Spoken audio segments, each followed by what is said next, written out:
So, Jurassic World Rebirth came out in summer, and it was an absolute disaster. Yeah, I know. Did the movie do well as the first ever Jurassic Park that came out? No, not exactly. To be honest, when I first saw this, I didn't expect the Jurassic Park 1 magic. It's pretty obvious that this franchise is in the trash right now.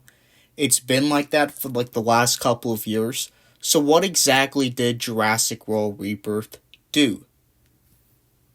That's pretty easy to answer, and that is absolute bare minimum. The way this film was directed, it was, of course, better than the previous Jurassic World Dominion, and more likely to hit the notes that audiences crave from these types of films. But it's also a lot less interesting. Think about it. Because basically every element feels engineered to deliver what the audience is expecting and not once take a further step to do something different. Almost everything this movie covers feels like stuff that the franchise had already done numerous times. Playing it safe doesn't have to be the worst thing in the world, but obviously we all know it was a disaster.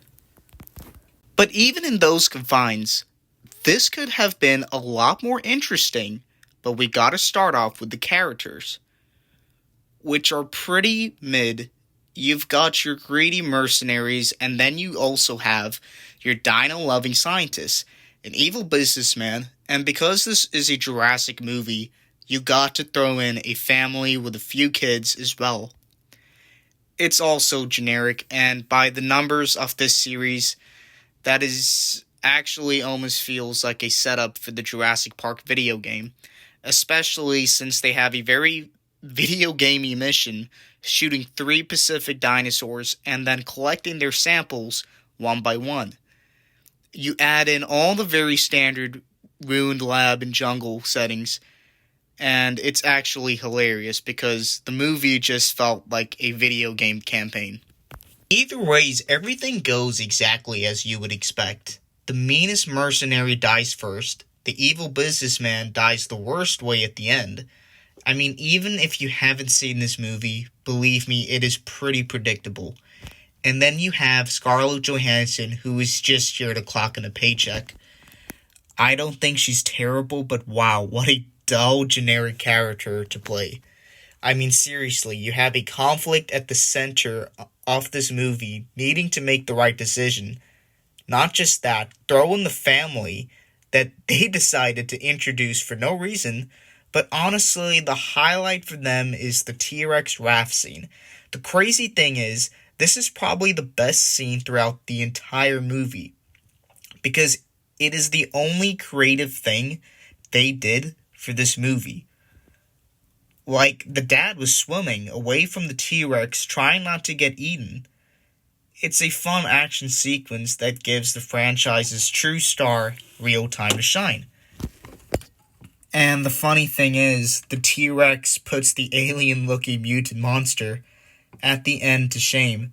The T-Rex scene was of course the best, but it is slightly let down by how fake the raft itself looked.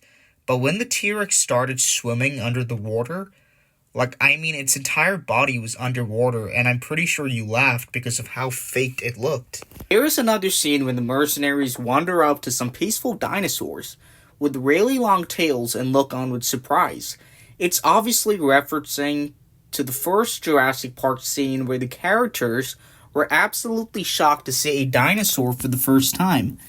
But you see, whenever this movie tries to add a wow factor in, it never truly works. They decided to make the setup for this movie that basically no one cares about dinosaurs anymore. That basically everyone is over it, and dinosaurs can stay in most places on Earth, despite them doing that absolutely fine in the last Jurassic World. And they put out where dinosaurs basically can only live near the equator, and look, it makes some sense. It brings the concept back to the basics, and they wanted to make things smaller and more in the line of Jurassic Park 3. You can really tell early on when the businessman is recruiting the scientist and is asking him, have you ever seen a dinosaur outside of a zoo or city? As that is supposed to carry the same weight as Alan Grant getting to see a real dinosaur in Jurassic Park. You see, they're trying to tap into the same well, but unfortunately it never worked and it's just burnt out. They want these characters to engage with the wonder of dinosaurs, like the first Jurassic Park, but of course, none of the characters resemble that. Now, the finale here, in a way, is the real nail in the coffin for Jurassic World Rebirth. The fake sacrifice is lame, the mutant alien-looking dinosaur looks bad, and feels really out of place, and the last scene just feels jarring. It's almost funny how quickly they wrap up Johansson's big dilemma, and roll credits. Now, is Jurassic World Rebirth a complete waste of cinema? At a high point it is, but if you just want to see dinosaurs chase people, you're getting what you paid. But if you're expecting this Jurassic World Rebirth to be just like the old Jurassic movies, which is something that is absolutely uncomparable. Let's be honest, the Jurassic franchise has absolutely destroyed itself. And if you are new to the channel, make sure to sub and drop a like, because the rest of 2025 is going to be absolutely crazy. Stay tuned for the next episode, because believe me, it is not what you think it is.